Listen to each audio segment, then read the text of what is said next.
welcome back to the garden. I'm in a very good mood because the weather is nice and we've had a lot of sun, which means we can fill up the tanks with water.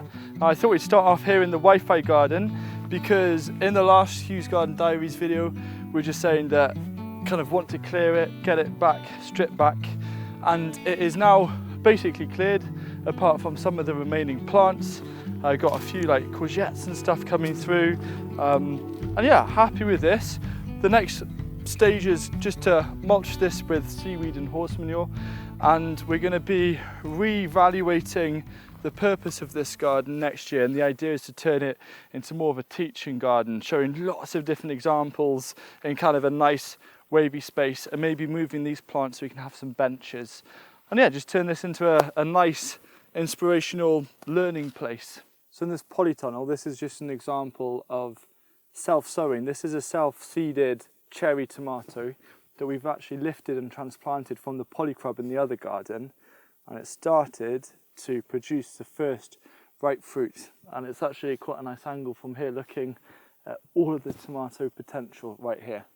This is an example of always having on the back of your mind the idea that sometimes things just need adjusting in the garden. This was a mini garden that we've created, and we created the boundary first and then installed the polytunnel.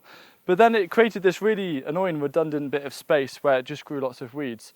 So actually taken down this fence, we're going to cut these posts down and connect a nice kind of wooden board just so we can create a nice bit of border area, so it's much easier to manage, and it's going to add a nice pop of colour to this rather bland edge. So I'm always thinking about, is there a corner or a part of the wall or a perimeter that you can just add a little bit of colour, and then I try and find what is the easiest way of going around that. So yeah, just created some nice extra space here to utilise. So the herb garden is coming along very nicely. It's got to that stage where everything has started flowering, kind of the curry plant started.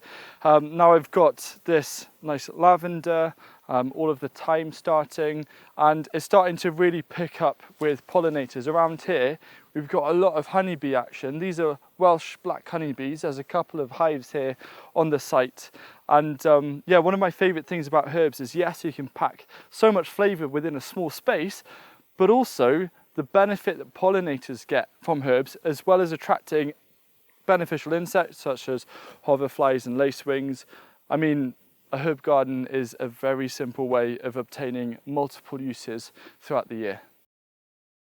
So I'm here, the future pump is busy pumping water up. I just wanted to show these hybrid willows, which earlier, well, right at the start of this year, were pollarded right down to the base, and they've sent up all of this growth. So we're growing this as biomass, and the idea with the biomass is that we can turn it into wood chips, i.e. ramial chip wood for creating a lot of heat. But this, I just wanted to show you the growth of hybrid willow because it is most impressive, and it is so easy to propagate from little cuttings. This garden here was originally meant to be the experimental garden, and it still has the potential of becoming that, but because I've been so focused on the secret garden, which is behind you at the moment, I've just thought this is an ideal situation for any spare seedlings just to get plonked in. So we've got outdoor tomatoes, this is some quinoa growing here, and now these beds have all been prepared for a lot of the last of the seedlings that are coming through. I'm going to be doing a course this Saturday about kind of end of the season vegetable gardening, so we're going to be using this as a bit of an example for transplanting. And yeah, so even if you just have a small garden, if you just dedicate a little bit of space for some of those spare seedlings that you can just put them in, it's always useful. Plus, sometimes during the growing season you come across a certain variety of crop or vegetable that you really want to try, but then you realise your garden is completely full. And so making sure you don't plan every square inch is useful if you're a curious gardener like me. This year we've put out some outdoor tomatoes in both gardens, and so far they've been doing really well. And this now marks the second kind of ever outdoor tomato that we've grown here, which is a big moment. It is certainly a very oddly shaped tomato. That is one. All the rest look normal, but I'm sure it's delicious. I'm going to give it a try.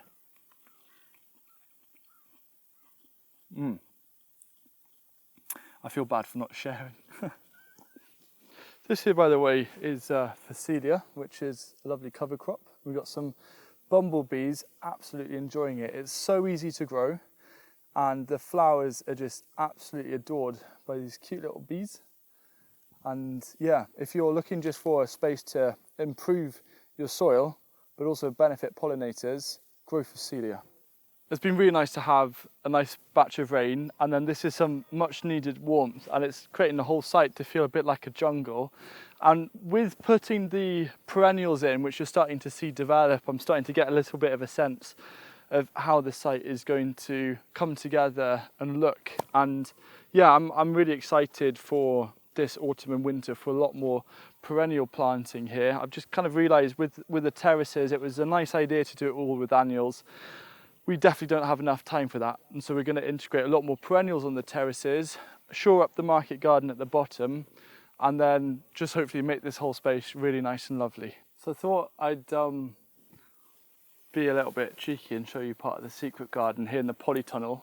This is cucumbers, and they're now starting to come into productivity, and there were so many in and around here. I do a little bit of a mix of both growing in a pyramid but also vertically.